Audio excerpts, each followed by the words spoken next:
Hi everyone, welcome to our first chapter lecture this semester.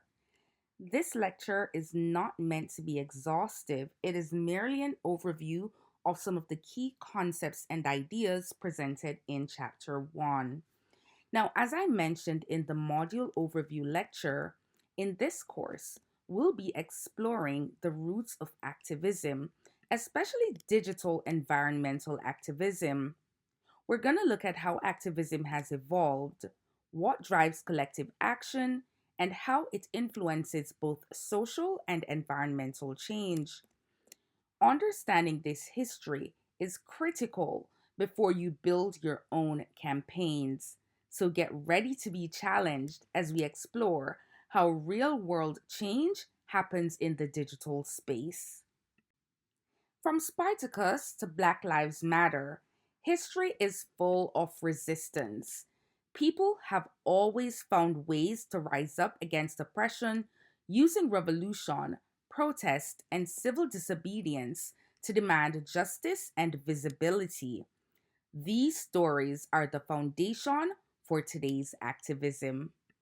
It's imperative that we understand that at the heart of activism is collective action. This is where people come together for a shared goal. These movements aren't usually driven by political parties, but by real time social needs.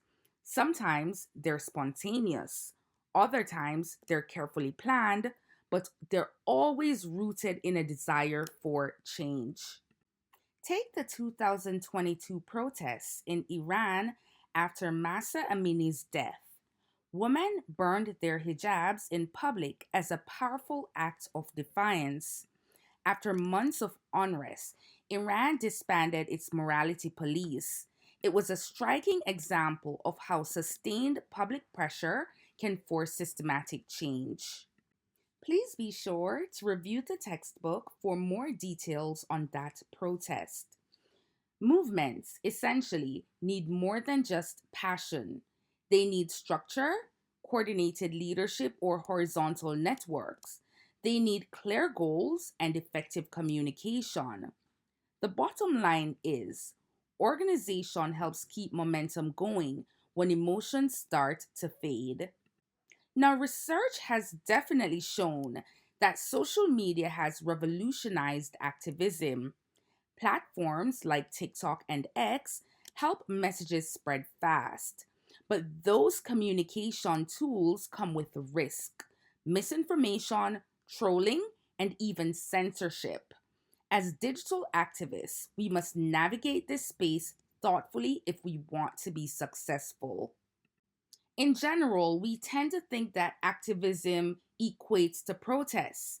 While it can look like a protest, it can also come in the form of a lawsuit. It can also be a song, a piece of street art, or a viral video. The goal is the same: empowering everyday people to influence systems usually dominated by insiders or elites. Now, let's pause to talk about the activism cycle. Now, this cycle is generally sparked by a triggering event. Once there is an event that triggers people to come together for a common cause, it generally gains some form of media attention and public attention. Now, once there is the media attention and the public attention, momentum starts to build, therefore leading to some form of change. In digital activism, framing is critical. Now, framing is how you shape a message so it resonates. It's never neutral. Activists use framing to highlight values that matter to their audience. Think of it as the lens through which your message gets seen and understood. Now, activism and democracy are deeply connected. From ancient Athens to now, democratic societies have depended on protests and participation. Being able to speak up and to organize isn't just a right, it's the engine of social progress. Framing theory was introduced by Irving Goffman and it explains how we all interpret events through cultural lens and personal filters.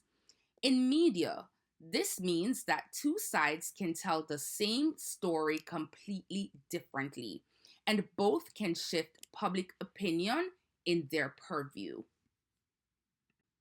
Let's take climate change as an example. Scientists often frame it around facts: rising global temperatures, CO2 levels, and sea level rise. But activists generally add layers. They use a moral frame which emphasizes our responsibility to protect future generations. On the other hand, an economic frame highlights the cost of inaction or the opportunities in green jobs. How we frame climate change influences not only public perception, but also the policies leaders feel pressured to adopt.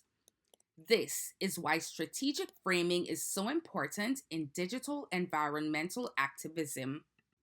Let's briefly look at how environmental activism has evolved. Now, I know I touched upon this in the overview video, but Chapter 1 provides a broader foundation.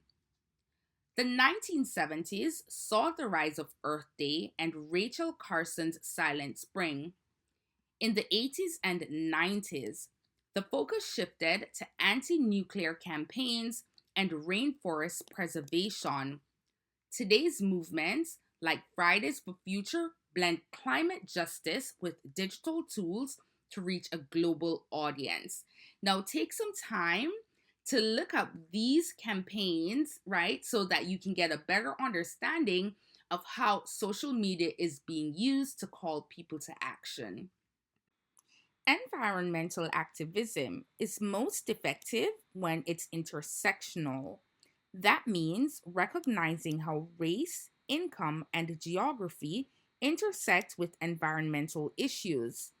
Communities of color are often the most affected by pollution and climate risk. To create real change, we must ensure those voices are central to the movement. Generally speaking, activism today is a mix of old and new. Hashtags and viral videos are powerful, but in person actions like protests and community meetings, they still matter. The most effective campaigns will combine digital reach with real world presence to create lasting impact. So, as we move through this course, you'll get the chance to design your own digital environmental campaign. Exciting stuff.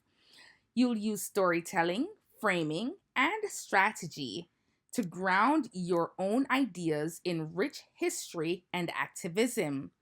So, start researching the issues you care about because over the next couple weeks, you'll bring your vision to life.